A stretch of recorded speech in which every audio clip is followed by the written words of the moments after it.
Serious aspirants जो maximum aspirants देखे हैं, अपना पॉइंट ऑफ व्यू बहुत लिमिटेड करके चलते हैं।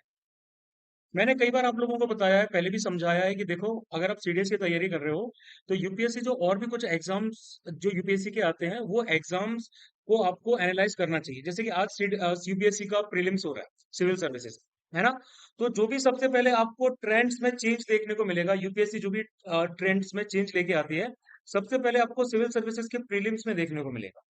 वही जो चेंज आपको है उसके बाद सीएपीएफ के एसी वाले पेपर में देखने को मिलेगा।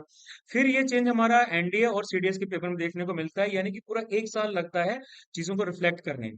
यानी कि ये जो चेंजेस आपको अभी देखने को मिले हैं ना सीडीएस 1 टू 2024 में, ये चेंजेस एक साल पहले सीएपीएफ एसी 2023 में ऑलरेडी आ चुके हैं, है ना।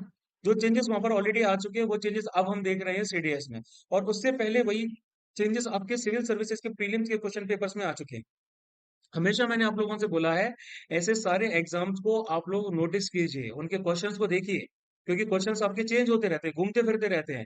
जो सिविल सर्विसेज में क्वेश्चन आ रहा है आपका प्रीलिम्स में, वही क्वेश्चन को थोड़ा बहुत घुमा फिरा के आपका एनडीए में, सीडीएस में, सीएपीएफ में डाल देते हैं, है ना। और हम लोग क्या करते हैं कि हम लोग सिर्फ सीडीएस के क्वेश्चन पेपर को एनालाइज कर रहे हैं, बाकी के क्वेश्चन पेपर को एनालाइज कर ही नहीं रहे हैं।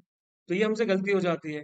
तो आप लोगों से बोलूंगा, आज सिविल सर्विसेज का प्रीलिम्स हुआ है, उसके क्वेश्चन पेपर को डाउनलोड करना, उसके प्रीलिम्स के क्वेश्चन पेपर को, जो भी सीडीएस से कंसर्निंग आपके क्वेश्चंस आए हैं उनको देखो, उनका एनालिसिस करना। बहुत सारे क्वेश्चंस आपको ऐसे मिलेंगे कि जो कि हमने शायद क्लासेस में कवर कर रखे हैं। ठीक है, जब क्वेश्चन पेपर आएगा तो मैं भी इसको एनालाइज करूंगा, तो आप लोग भी इसको एनालाइज करो। फिर उसके बाद में सीएपीएफ का हमारा एग्जाम होगा अगस्त की स्टार्टिंग में, तो उसका जो पेपर वन है ना उसको भी एनालाइज करना, क्योंकि उसमें भी जो क्वेश्चंस पूछे जा रहे हैं, समथिंग उसी पैटर्न पर जो क्वेश्चंस है हमारे सीडीएस में भी पूछे जाएंगे। ये चीज मैक्सिमम एस्पिरेंट्स नहीं करते हैं। फिर एकदम से क्या होता है कि जब आपको लगता है कि भाई चेंज आ गया पैटर्न में, चेंज आ गया पैटर्न में, फिर आप एकदम सरप्राइज हो जाते हैं। क्यों सरप्राइज होना भाई, जब आप पहले से उस चीज की प्रिपरेशन कर सकते हो। वो एलिमेंट ऑफ सरप्राइज आपके लिए नहीं होना चाहिए। ठीक है, बता दे रहा हूँ, अच्छे से समझ लो। समझते नहीं हो तुम लोग। ठीक है, समझ लो कि तुम्हारे फायदे की बात कर रहा हूँ मैं।